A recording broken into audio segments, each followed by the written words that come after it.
Libertando a mente do temor. Saber escutar é algo muito importante, mas em geral temos inúmeras opiniões, ideias, experiências e conclusões antecipadas, através das quais filtramos tudo o que ouvimos e por essa razão nunca ouvimos nada de maneira nova. Traduzimos sempre o que vimos de acordo com uma determinada tendência. Assim, é de real importância saber ouvir sem interpretar. Porém, isto é, sem dúvida, um problema dificílimo. Em geral, não gostamos de ouvir coisa alguma de maneira completa, com plena atenção, porque nessa operação descobrimos às vezes o que realmente somos. Por isso, costumamos estender cortinas de proteção entre nós e o que nos dizem. É óbvio, pois, que seria muito bom se fôssemos capazes de ouvir simplesmente, visto termos inúmeros problemas, não só pessoais, como também sociais, políticos e económicos, para os quais precisamos encontrar a solução correta e não haverá possibilidade de encontrá-la se, para tanto, dependermos de alguma opinião, de conhecimentos adquiridos em livros ou em conferências. Sem dúvida, para acharmos a solução, devemos saber como ouvir o fato, o próprio problema. Mas não é isso o que fazemos. Quando interpretamos o problema de acordo com as nossas idiosincrasias ou opiniões pessoais. Há de haver uma solução correta para todos os problemas. Mas essa solução não se acha pela análise, pelo julgamento, pela comparação, nem por meio do saber, por mais vasto que seja. Só pode surgir a solução correta quando a mente escutar tranquila, quase indiferente, sendo assim capaz de considerar o problema sem qualquer móvel ou intenção especial, sem ter um fim em vista. O que, com efeito, é dificílimo porque, em geral, queremos um determinado resultado, uma solução satisfatória. Para alcançar a solução correta dos problemas humanos, necessitamos de muita paciência, principalmente se já nos habituamos a viver num mundo mecânico, em que é possível descobrir, com muita presteza, a solução de tantos problemas técnicos. Quando temos um problema, desejamos solução imediata. Recorremos então a um livro, a um médico, a um analista, a um especialista, ou ficamos batalhando dentro em nós mesmos para achar a solução. Somos impacientes, queremos resultados imediatos e vivemos por isso em constante conflito. Nessas condições, ainda que já tenhamos ouvido tudo o que se vai dizer agora, será sem dúvida proveitoso ouvir com muita paciência. O que importa, naturalmente, é que cada um de nós possa achar um estado perene de libertação de todos os conflitos e das inúmeras reações que tanto caos produzem na mente e então, talvez, com essa liberdade, venhamos a descobrir algo existente além da nossa mente. Mas antes que possamos ser livres, temos por certo compreender o que é o eu. Será possível, a vós e a mim, libertarmos-nos de todos os nossos problemas, dos nossos sofrimentos, de nossas incontáveis necessidades? Ser livre implica solidão completa. O que significa a libertação do medo? É só então que somos indivíduos, não é verdade? Só somos indivíduos quando cessa completamente o temor da morte, da opinião alheia, o temor que resulta de nossos próprios desejos e ambições, o temor da frustração, o temor do não ser. O estar só é, sem dúvida, inteiramente diferente do estar em isolamento. É o próprio isolamento que cria o temor. E como medida defensiva, temos um grande número de barreiras, um grande número de ideias, abrigos, garantias. Em geral, não somos verdadeiros indivíduos, não é exato? Somos o resultado de numerosas influências sociais, das impressões acumuladas, dos problemas interiores que nos oprimem a mente e o coração. Não somos indivíduos porque não estamos livres do temor. E a mim me parece que, se não estamos livres do temor, nunca encontraremos uma solução verdadeira para qualquer dos problemas humanos. Pois bem, é-nos possível libertar-nos completamente do temor. E de que temos medo? De estarmos sem segurança, de não termos todas as coisas de que fisicamente necessitamos, das consequências de não nos subordinarmos a determinado sistema político ou religioso, etc. O desejo de segurança implica temor em nossas relações. Para sermos capazes de expressar a verdade que vemos, independentemente das ameaças que nos rodeiam, requer-se uma grande revolução em nosso pensar. Não achais? Pode cada um de nós tornar-se completamente livre do desejo de segurança que gera temor? Se pudermos compreender profundamente esta questão, acredito, muitos dos nossos problemas serão resolvidos. Estar liberto do temor é, sem dúvida, a única revolução. Porquanto, uma vez livres do temor, já não somos hindus ou americanos. Não pertencemos a nenhuma religião organizada. Não há mais ambição, desejo de sucesso, de realização e, por conseguinte, já não estamos empregando a nossa força contra outro. A isenção de temor não é uma ideia, nem tampouco um ideal que devemos lutar para alcançar. Entretanto, quando nos fazemos esta pergunta, pode-se ser livre do temor? Qual é a nossa reação interior?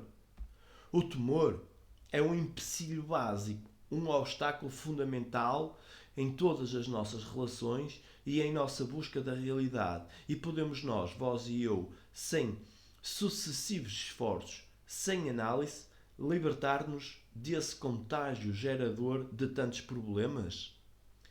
Pode-se ser totalmente isento de temor? Esta é uma pergunta difícil de respondermos a nós mesmos, não achais? Ser livre do temor significa, com efeito, estar isento de todo o desejo de segurança económica ou social ou do desejo de encontrar segurança em nossa experiência pessoal. Esta questão, sem dúvida, é importantíssima, uma vez que toda a nossa perspectiva das coisas é prejudicada pelo temor. Nossa educação, religião, estrutura social, nossos esforços em todas as esferas da ação estão baseados no temor. E pode alguém ficar livre do temor por meio de algum exercício, de alguma espécie de disciplina, pelo autoesquecimento, pela imolação de si mesmo, pelo cultivo de qualquer crença ou dogma, ou pela identificação com uma nação qualquer? É claro que nenhuma dessas coisas nos pode dar a libertação do temor, visto o próprio processo de imitação, de submissão, de autossacrifício, radicar-se no temor. E ao reconhecermos a inutilidade de tudo isso e percebermos como a mente está sempre ocupada em projetar defesas, abrigar-se em crenças e conhecimentos, e em todas essas coisas está sempre emboscado o temor, que devemos fazer? Como pode então uma pessoa libertar-se desse estado a que chamamos temor? Se temos disposições sérias, não acreditais ser esta uma das perguntas fundamentais que devemos fazer a nós mesmos? Desde crianças fomos educados para pensar sempre sobre a inspiração do temor.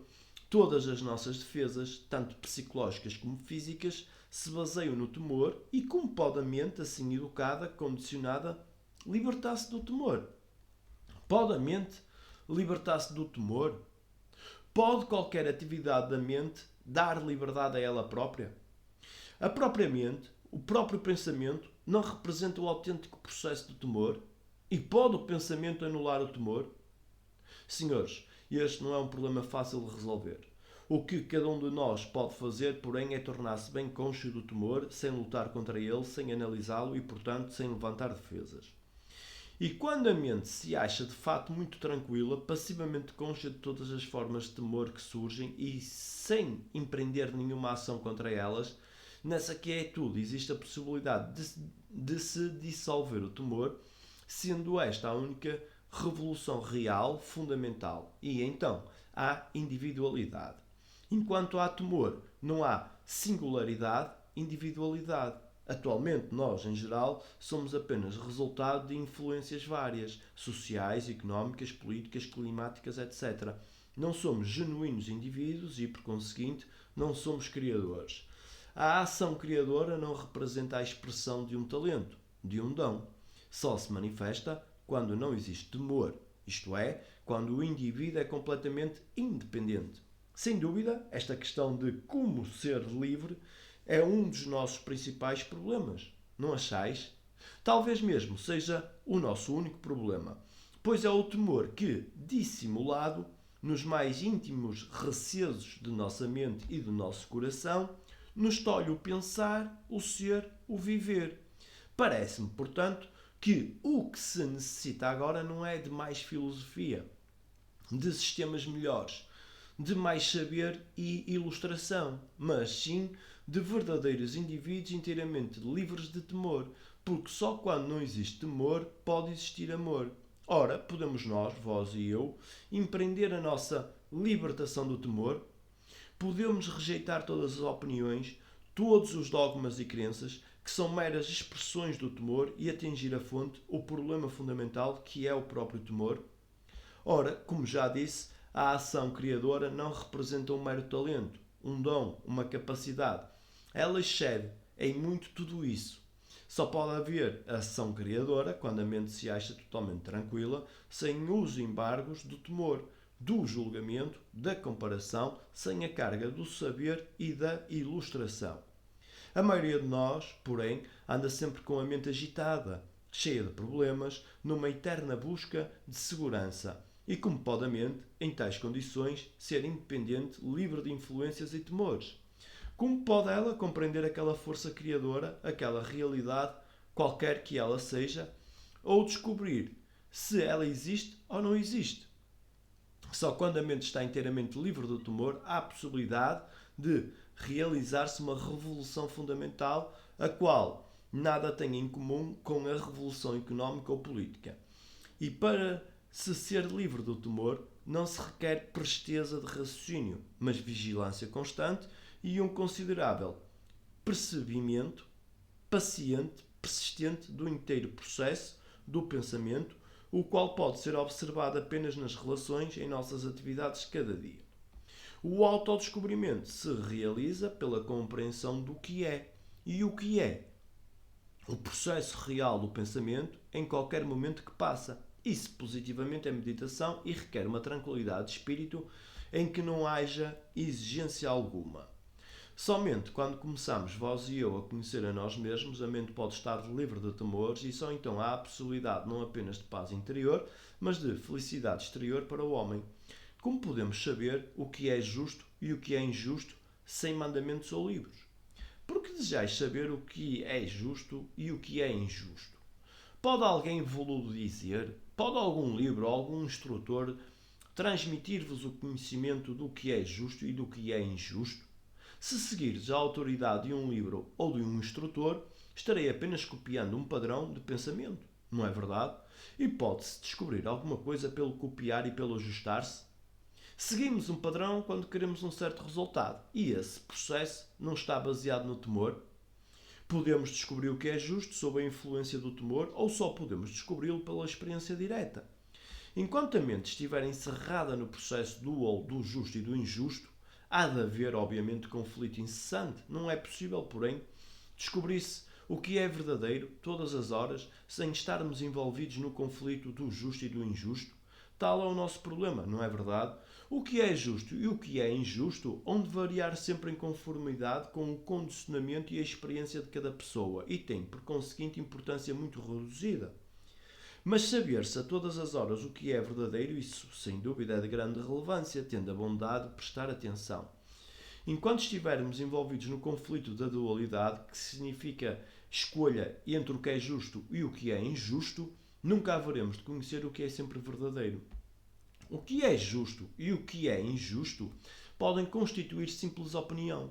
Um princípio em que se baseou a nossa educação desde a infância, o cunho de certa civilização, de determinada sociedade, e enquanto estivermos empenhados no imitar, nos ajustar-nos a algum padrão, por mais nobre que seja, há de haver essa escolha contínua entre o justo e o injusto. Haverá sempre o desejo de fazer o que é correto e, consequentemente, o receio de errar, daí resultando apenas respeitabilidade. Saber, porém, a todas as horas o que é verdadeiro, conhecê-lo inteiramente, profundamente, isso não é nenhuma opinião, nem raciocínio, nem dogma. O que é verdadeiro não depende de crença alguma.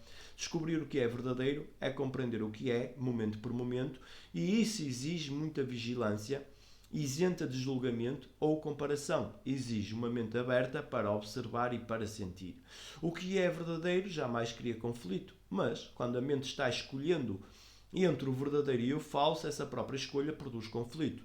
Em geral, fomos educados para pensar corretamente e nos abstermos de certas coisas tidas por falsas e, por isso, a nossa mente está sempre a buscar uma coisa e a evitar outra. E esse processo de pensar é em si um conflito, não achais? O correto pode ser o que diz o sacerdote, o que dizem os vossos vizinhos, os vossos líderes políticos. E, assim, cria-se o padrão a que temos de subordinar-nos e a mente que se subordina a um padrão nunca pode achar-se em estado de revolta, jamais descobrindo, por conseguinte, aquilo que é eternamente criador. Nessas condições, pode-se descobrir a todas as horas o que é verdadeiro? Ora, não há possibilidade de descobrimento enquanto houver o conflito da escolha. Para descobrir, a mente tem de estar basicamente tranquila, sem medo de errar. Entretanto, nós queremos bom êxito, não é verdade? Educam-nos desde crianças para ambicionar o bom êxito e todo o livro, toda a revista nos dá exemplos disto. O menino pobre que chega a presidente, etc. Buscando a própria segurança no bom êxito, é a mente obrigada a observar o que é correto e começa assim a batalha entre o que é correto e o que é errado. Começa o eterno conflito da dualidade. Nesse conflito nunca se pode descobrir o que é verdadeiro. O verdadeiro é o que é e a libertação que resulta da compreensão do que é. Tendo a bondade de prestar atenção e de refletir a respeito disso. E se compreenderdes o que está realmente acontecendo, momento por momento, vereis como vos libertareis do conflito do justo e do injusto.